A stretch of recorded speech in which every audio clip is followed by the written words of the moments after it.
क्या सच में 84 लाख योनियों में भटकने के बाद मिलता है मनुष्य जन्म? क्या मनुष्य आत्मा अन्य किसी योनि में लेती है जन्म? क्या अपने पापों को भोगने के लिए नभचर, थलचर, जलचर योनियों में जाती है मनुष्य आत्मा? क्या विज्ञान और वैज्ञानिकों ने भी दी है इस पर अपनी सहमति? क्या कहता है इस पर सम्मोहन विद्या का ज्ञान?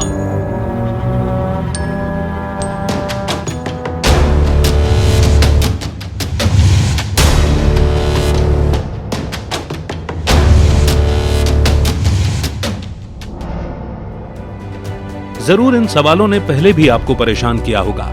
हमारे शास्त्रों और पुराणों में ऋषि मुनियों ने लाख योनियों की बात लिखी है।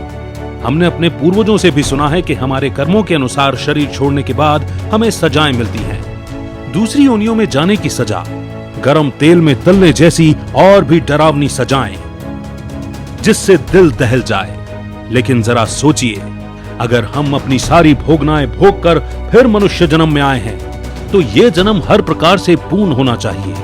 हर मनुष्य का सर्वोत्तम स्वास्थ्य, संपूर्ण सुख, संपन्न घर के साथ सभी प्रकार की सुख सुविधाएं होनी चाहिए, जिससे उसे किसी भी प्रकार का कष्ट ना हो।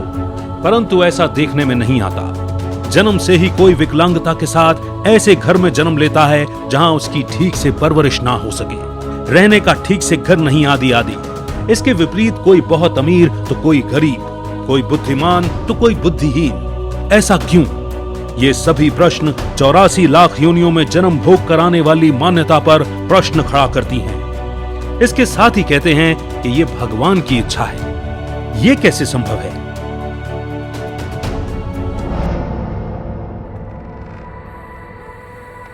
पाप की गठरी शीश पर अंत समय पछताए, हीरा जन्म मनुष्य का कौड़ी तुल्य गवाए। पुराणों में लख 84 का उल्लेख किया गया है।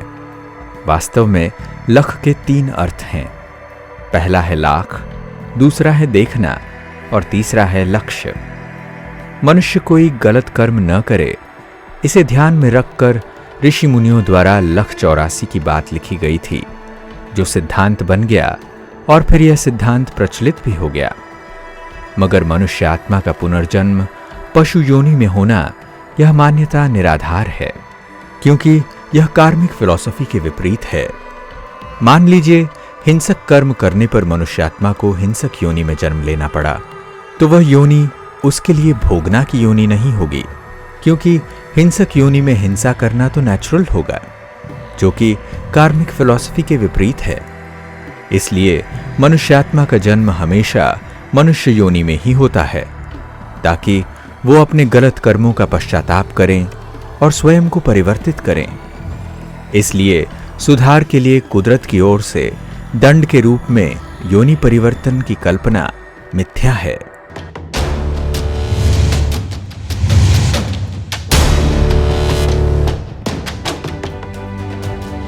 अगर हम वर्तमान की स्थिति को देखें तो कई बार हम मनुष्यों से ज्यादा पशुओं को स्वतंत्र और सुखी देखते हैं। कुछ मनुष्यों को रोटी भी नसीब नहीं तो कुछ पशुओं को मक्खन खिलाया जाता है। तो फिर ये योनियां भोगने की हैं, ये सत्य कैसे हो सकता है? बल्कि आज मनुष्य शारीरिक, मानसिक, सामाजिक, प्राकृतिक हर रूप से पशु पक्षियों से भी अधिक दुखी है। मनुष्य अपने मनुष्य जन्म में ही कर्मों की सजा भोगता है, जिससे उसका जन्म पशु से भी बदतर हो जाता है।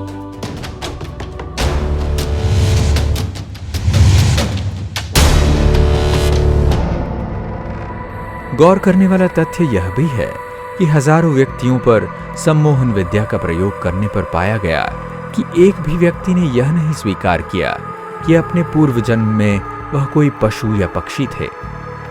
सभी के विवरण से यही साक्ष्य सामने आए कि वे पूर्व जन्म में भी मनुष्य ही थे।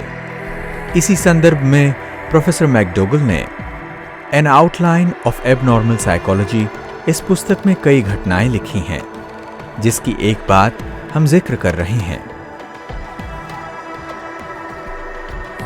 सम्मोहनविद प्रोफेसर थियोडोर फ्लोरेनी ने स्विस बालिका को सम्मोहित किया। उस बालिका ने बताया कि वह अरब सरदार की पुत्री शिमानदानी थी। उसके बाद वह अरबी भाषा में बोलने लगी। उसने बताया कि वह भारतीय नृत्य जानती थी। उसने अनेक घटनाओं का उल्लेख इस ढंग से किया मानो वह उसे सिनेमा के पर्दे पर देख रही थी। अन्वेषण के बाद उसके कथनों की सत्यता की पुष्टि भी हुई। ऐसे ही जेफरी एडसन ने अपनी पुस्तक मोर लाइव्स देन वन में ब्रिटिश सम्मोहनविद एर्नोल्ड ब्लैक्सम द्वारा प्रतिवेदित मामलों का उल्लेख किया है। उन्होंने जॉन एवांस नामक महिला को सम्मोहित किया जो 6 पूर्ववर्ती जन्मों का प्रत्यास्मरण कर सकी। उसने अपने जन्मों में नन, एक जन्म में क्वीन एन के शासनकाल में लंदन में एक दर्जी लड़की, तो एक में यॉर्क की एक यहूदी महिला होने का दावा किया। जॉन एवांस की बताई गई बातें बाद में सत्य पाई गईं।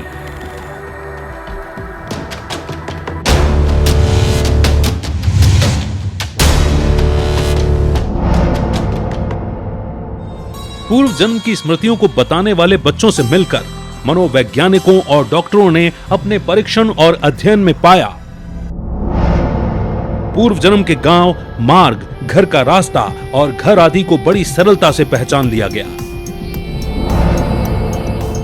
पूर्व जन्म के रिश्तेदार, माता पिता, भाई बहन, दोस्त, पत्नी, बच्चों आदि को तुरंत पहचान कर बिना गलती के उनके नाम बताए गए और उनको देखते ही दुख से रोने लगे। पूर्व जन्म की अपनी मृत्यु कैसे हुई, उसके बारे में उन बच्चों के कथनों को उनके रिश्तेदारों ने सही बताया है। पिछले जन्म के घरों में ये लोग पैसा रखने की जगह किन्हीं ने इनसे उधार लिया हो, वे वापस नहीं किए हों। उन व्यक्तियों के नाम, उधार की राशि आदि जो बताए थे वे भी सच पाए गए। 35% घटनाओं में मृत्यु के लिए निमित्त बना हुआ चोट व घाव का निशान उस शरीर में जिस स्थान पर हुआ था, ठीक उसी स्थान पर पुनर्जन्म में भी एक निशान पाया गया था। पूर्व जन्म की स्मृति 2 से 5 साल तक गहरी होती है। 5 से 8 तक ये धीरे धीरे कम होती जाती है। देश विदेश में वैज्ञानिकों ने परीक्षण किए हुए हजारों घटनाओं में से किसी बच्चे ने यह नहीं बताया कि वो पिछले जन्म में कोई जानवर या कोई पेड़ पौधा था।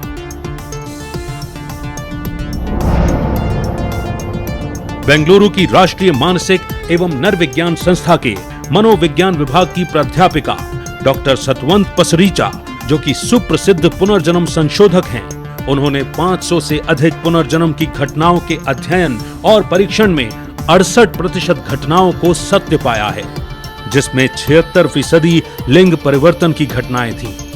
इनके अपने संशोधन ग्रंथ क्लेम्स ऑफ रीइंकार्नेशन के लिए बेंगलुरु विश्वविद्यालय ने इन्हें सम्मानित भी किया है।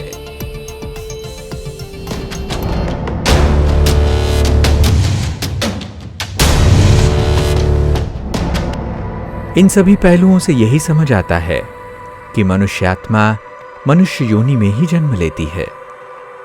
जैसे आम के बीज से एक आम का पेड़ होता है, बबूल का नहीं।